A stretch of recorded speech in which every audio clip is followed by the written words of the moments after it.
What if it escaped? Ocean Avenue, Amityville, presented by Absolutely Haunted. Most people have heard of the Amityville horror at some point, whether it's the infamous book or the countless movies inspired by the Lutz family's terrifying ordeal. And if they know about the Lutzes, they likely also know the darker truth that came before them. The tragedy of the Defeo family, and how Ronnie Defeo destroyed his entire family in a single horrifying night. But what you probably don't know is that after the Lutz family fled, the house was often left unoccupied by its next owners. And even fewer have heard of the young, unknown reporter who was chasing his first big break, a name-making story about Ronnie Defeo. This young man dared to enter the infamous house while it stood empty, armed with nothing but a VHS camcorder and a flashlight to document his investigation. This is his story, and it's a story that doesn't end well. This story centers around the 4 days a young reporter went missing. It's a story that unfolded years after the Lutz family had already packed up and moved west to California. It took place during the next family's ownership, while the house was sitting empty. Would it make this tale more believable if I told you this account came directly from a police officer? A man with no reason to lie, especially since telling the truth risked ruining his and his partner's careers. Why did he tell me? I think after all these years, he just needed someone he could trust, someone who could help carry the burden of the story, someone to try to help him make sense of what he experienced at 112 Ocean Avenue. Once again, the house stood empty. The family who purchased it after the Lutzes had claimed they abandoned it due to constant harassment from curious onlookers and thrill-seekers drawn to the so-called haunted house. And honestly, who could blame them? That kind of attention would be difficult for anyone to endure. But the vacancy didn't go unnoticed. For a local reporter, one determined to write his masterpiece, not about the Lutzes, but about the Defeo tragedy. The timing was perfect. The empty house presented a rare and tempting opportunity. He was deep into researching and trying to understand Ronnie Defeo's murderous mind. So when he heard the house was sitting empty, a question struck him. Would he ever get another chance to step inside and look around? That thought alone was enough to set him in motion. So there he was, flashlight in hand, a bulky VHS camcorder hanging from his neck, standing at the back of the house in the middle of the night. Now, those houses sit close together. And when I first heard this story, I immediately thought, there's no way he broke in without anyone noticing. But then a friend reminded me, Ronnie Defeo murdered his entire family in that very house, and no one saw or heard a thing. After that, I let go of that nagging bit of disbelief. He told the police he'd entered through a window with a faulty latch and broken lock. The first thing he noticed was that the house was still furnished, which struck him as strange. He knew the Lutz family had left most of their belongings behind, but in the years since, he assumed the new owners would have replaced all of that with their furniture. It left him wondering, was this the new family's furniture, or still the Lutz family's things? If it was the Lutz family's, that could mean some of it was originally Defeo belongings, as the Lutz family had purchased a lot of the furniture with the house. He wandered the house without fear of ghosts. He was a firm non-believer. He was someone who couldn't imagine ever accepting something so impossible to prove. The supernatural didn't interest him. What did interest him was walking the same floors that Ronnie Defeo had walked that infamous night. Seeing the rooms he had lived in and trying to piece together what could turn someone into such a monstrous human being. And of course, he wanted to see the murder sites. He wanted to stand in the room where the Defeos had gone to sleep for the last time, never knowing they would never awake the next morning. The little flashlight in his hand was barely bright enough to light his way, but he managed. He started on the first floor, slowly making his way through each room before heading upstairs. Step by step, he moved from room to room, following in Ronnie's footsteps. It was unsettling, like tracing the path of a nightmare. The thought of what had happened there made his stomach turn. The parents, he could almost understand how someone might snap under pressure, as disturbing as that was. But the other kids? That was something else entirely. That was pure evil. He stopped and checked the camcorder to make sure it was working and getting everything. Once he was convinced it was, he carried on. My friend said the reporter told them he had already explored the third floor and was heading back down to the second when things took a turn. Up until that point, everything had been quiet, still, normal. But then something happened. He was halfway down the stairs when he suddenly froze. Out of the corner of his eye, he saw a young boy, just a blur, dash across the hallway below and vanish into one of the second-floor bedrooms. He stopped dead in his tracks, heart pounding, eyes locked on that door. Then, without thinking, he lunged down the stairs, 2 at a time, never looking away from the room the boy had disappeared into. His first thought? Maybe someone was squatting in the house. It was winter, and New York weather can be deadly. But even as that thought crossed his mind, something in his gut told him this wasn't that simple. He rose to his feet, his mind racing. After checking under the bed, he was both confused and unsettled. Standing there in the center of the room, he glanced around, trying to make sense of it all. There was no one in the bedroom. How could that be? He was certain he'd seen a kid run across the hallway and into that bedroom. He rubbed his forehead, a nervous chuckle escaping his lips. "Man, this place is making me see things," he muttered. The air felt thick with silence as he tried to shake it off. "Must be all the stories about this crazy house," he said aloud, his voice echoing in the empty room. "I don't believe in ghosts," he added, almost daring the house to prove him wrong. He had just stepped out of the bedroom, his mind still buzzing with confusion, when he caught something out of the corner of his eye. Movement.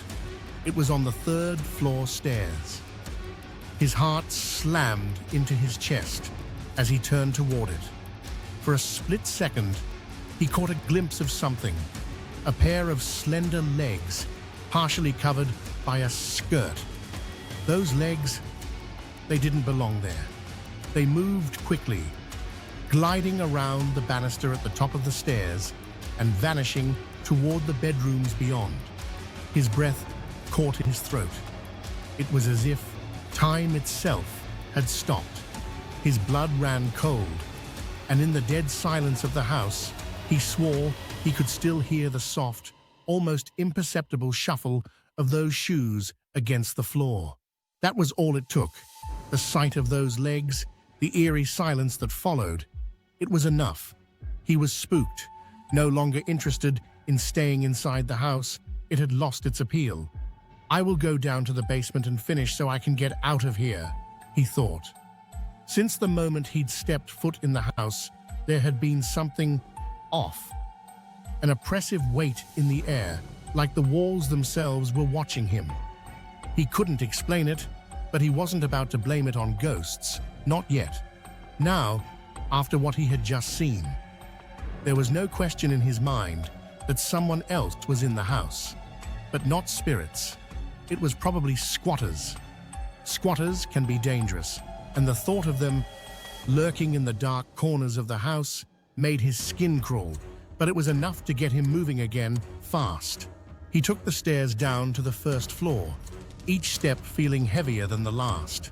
But nothing could prepare him for what came next. The sudden, deafening chime of the grandfather clock. a sound so loud it nearly stopped his heart. In that empty, silent house, it was like the clock was mocking him, reminding him that he wasn't alone. His nerves were shot. He knew it. He couldn't shake the feeling that something was waiting just behind him, watching his every move. He tried to push it aside. He just had to finish this, just get it over with. His last stop was the basement. The very thought made his stomach turn, but he knew he couldn't leave without going down there. When he finally found the stairs, he didn't hesitate. He quickly descended, eager to get to the end of whatever this nightmare had become. My friend told me that the reporter had said that he had only planned to stand in the basement for a few minutes, just long enough to feel the place, to absorb whatever strange energy might still linger from the man who had lived there, the man who had turned it into a place of horror. But the moment he stepped into that dark room, it felt different. The air was thick, suffocating, like the walls were pressing in on him. He was barely 5 minutes in when the silence was broken. A sound, a distinct, sharp clink, came from the direction of the closet. He instinctively swung his flashlight toward the noise, convinced it was just a rodent or something small, knocking something over. Maybe a piece of forgotten junk had fallen. That's what he tried to tell himself anyway. But as the beam of light cut through the darkness, his heart skipped a beat. The shadows in the closet seemed to shift, like they were moving. He told my friend and his partner that he'd gone toward the closet to investigate the sound. He took a few steps, his flashlight leading the way, the camcorder recording, and then, just like that, he stopped communicating with us. He never made another sound. He had shifted back into the semi-comatose state we had found him in.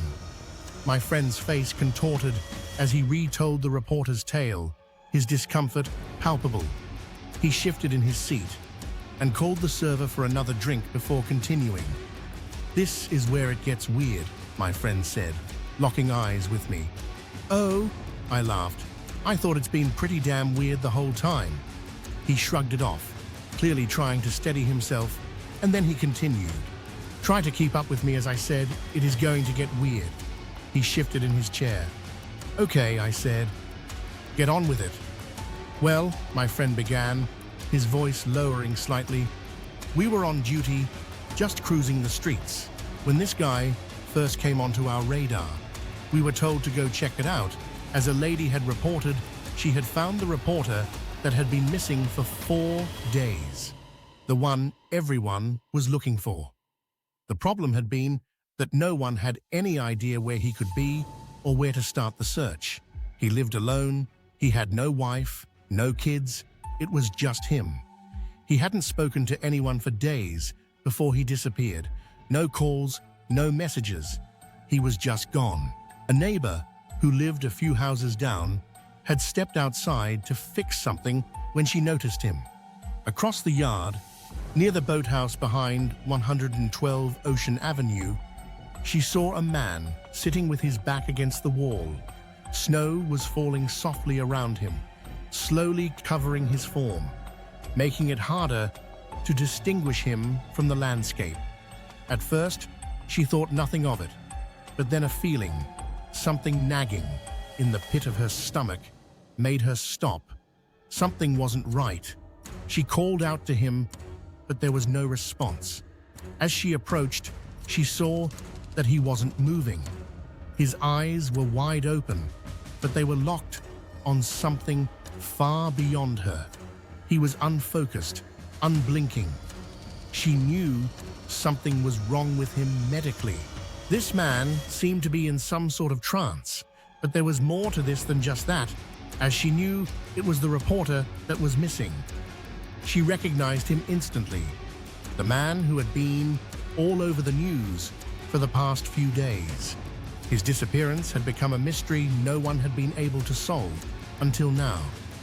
She immediately called it in.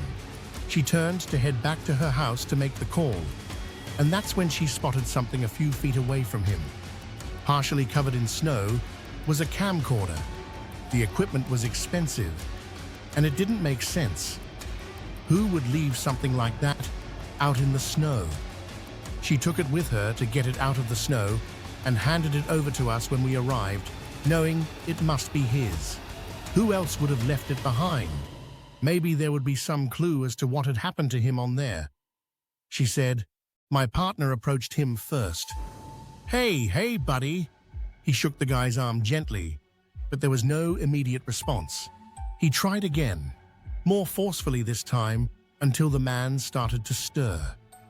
It took several attempts before he finally seemed to come around, blinking his eyes slowly as if waking from some deep fog.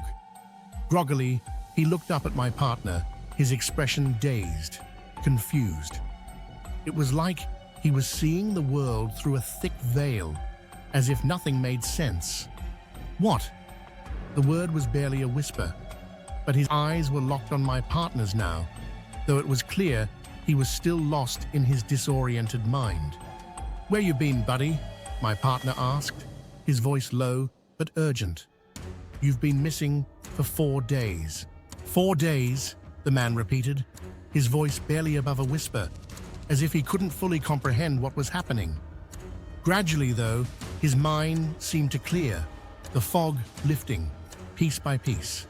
And that's when he began to speak, his words slow, hesitant, like he was struggling to make sense of them himself. He recounted the story I've shared with you tonight, piece by piece, as though the events were replaying in his mind in fragmented flashes. The fear in his voice was evident, the confusion raw. He had tried to hold it together, but it was clear now he had no answers to what happened after he entered the basement, or for that matter, where he had been all this time. I glanced down at the VHS camcorder in my hand, the one that had been found buried in the snow. Maybe, just maybe, it held the answers we were all desperately searching for. The ambulance arrived, flashing its lights as it whisked the man away to the hospital. We stood there watching as the scene unfolded, trying to make sense of what had just happened. My partner and I walked back to the car, our minds racing with questions. What had really happened to him? Where had he been all this time? The possibilities swirled around us, but nothing made sense. Before we got in the car, my partner paused, his eyes drifting one last time to the house. The massive, quiet structure, looming silently in the distance, was even more unsettling in the dimming light. He shuddered, his voice low, as he muttered, "This place gives me the creeps." He slammed the door behind him, revving the engine and putting miles between us and 112 Ocean Avenue. But no matter how far we drove, the unease lingered. As we arrived at the station, I held the camera up for him to see.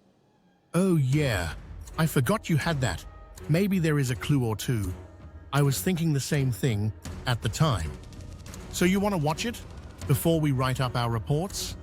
He agreed we should, and we made our way to a meeting room where we knew there was a VHS player.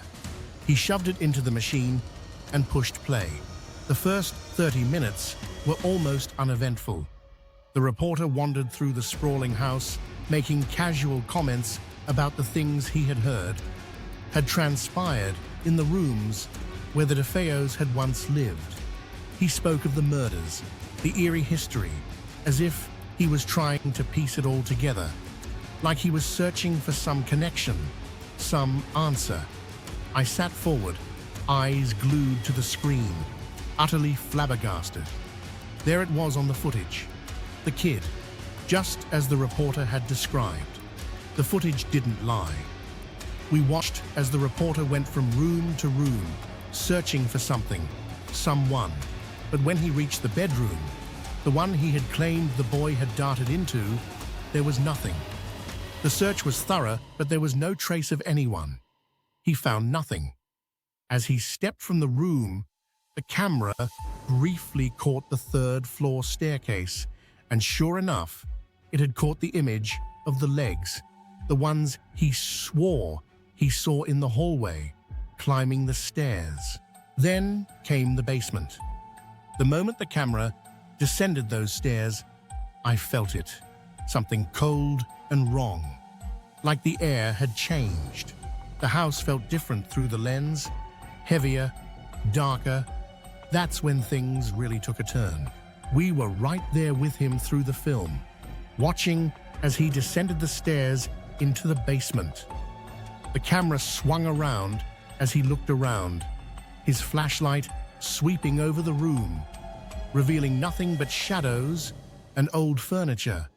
It was silent, eerily silent, except for his voice, discussing the things Ronnie Defeo had said in interviews, trying to make sense of the twisted history of the place. Then, out of nowhere, a sound broke through the quiet. A faint clink, something falling in the closet, just beyond the beam of his flashlight. The man froze, his face tightening with confusion. "Rodents," he muttered under his breath, trying to brush it off as nothing. But even as he said it, his tiny flashlight shifted, its beam cutting through the dim, stale air, landing squarely on the closet door. The silence stretched, suffocating, before he slowly turned the flashlight toward the source of the noise. The film began to glitch, the screen flickering with interference. It was grainy now, almost unwatchable, losing focus with each passing second. The camera wobbled like it was struggling to stay steady. The audio was worse, crackling and distorted, cutting in and out. But through the static, we heard it clearly. "Who is it?" The reporter's voice trembled, the fear unmistakable. There was a sharpness in his tone, a panic starting to creep in, and then silence. The camera lurched violently, as if someone had struck him. It was sudden, violent. The camera tumbled to the floor, the lens spinning wildly, the light blinking in and out. The next sound that came through was the most chilling of all. Screams. Screams so raw, so full of terror, that it was impossible to mistake the anguish in his voice. The sound that followed was like nothing any of us had ever heard before. Low, guttural growls echoed through the static, but these were no animal sounds. It wasn't anything of this world. The growls were deep, throaty, and filled with malice, something far worse than any beast could produce. For a brief moment, the interference cleared, the image sharpened, just enough for us to see the man we had found earlier in the snow, lying motionless on the floor. But what we saw next was pure nightmare fuel. Leaning over him, inches from his face, was something like I have never seen. There on the tape was the image of the most demonic creature. Its eyes were pitch black, its skin pallid and twisted, and its mouth twisted in a cruel, predatory grin that was more terrifying than any nightmare. It snarled into the man's face. We could almost feel the malevolent presence seeping out of the screen. Then, as if we were in a horrible dream, a figure appeared next to the beast. A man, his face pale, his eyes hollow. He was not alive. He was too ghostly. He stood over the reporter, watching gleefully. His voice came through the static, distorted but unmistakable. "Don't let him stay awake. They scream too much when awake." And then the screen went black. "I bet you're wondering what happened to our reporter friend. Well, let me tell you, for years, he never came out of that trance state. No doctor, no therapist, no expert could explain what had happened to him or how to fix it. The only thing they could do was warehouse him at a local mental hospital, hoping time would offer some answers. But he didn't stay like that forever. One night, years later, He woke up. My friend paused here, the weight of the story hanging in the air. He motioned for the server, his fingers tapping the table in a steady rhythm, as if to steady himself. "Bring me another whiskey," he muttered. I watched as the server went off to fetch his drink, and when she returned, he took the glass without hesitation. Then he leaned in, his eyes dark with the weight of the tale. The night was dark and stormy, you know. One of those nights where the air feels thick, almost electric, like the world itself is holding its breath. The kind of night when you can feel the static in the air, the tension crackling just beneath the surface. Somehow, after 10 years of being trapped in that silent, unresponsive state, our reporter friend finally woke up. But it wasn't a simple awakening. No, something had changed in him. Something was in him now. The people there that night said he managed to get out of a locked room. He just materialized in the hallway outside the door. He didn't walk upright. He crawled on all fours, like a predator stalking its prey. His eyes, those eyes, glowed in the dark, glowing like some kind of animal, a feral light that burned with an unnatural hunger. They watched him crawl straight up the wall and hang from the ceiling. They said it was like something straight out of a nightmare. He attacked a nurse. He nearly ripped her apart with his bare hands. They reported that he spoke for the first time since he had spoken to my partner and me all those years ago. What did he say? They said that he appeared to have a struggle with his own body, where he seemed to be trying to reach the fallen nurse, but his own body would not let him. He then ran into the middle of the room on all fours like an animal. He stood up on his legs, howling. He suddenly shouted for them to get me out of this SOB. "He's too strong," he said, whimpering. "He won't let me play," whatever that meant. He began to scream, and the doctor and nurse's reports said he ran across the room at that moment and began to bash his head into the wall. After all those years, the reporter finally died from the wounds he had inflicted upon himself the next day. "Wow," I said. My friend looked at me and said, "Let me ask you this one question. No one has reported anything in that house after the Lutz family.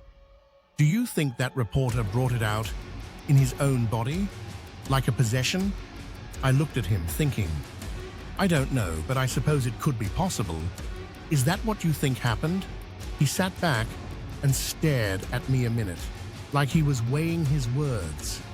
"Yes, I do think that is what happened." I looked at my friend, the police officer, with a tense expression. "If that is true, where is it now?" My friend shrugged his shoulders, took a swig from his whiskey and said, "That's what I am afraid of.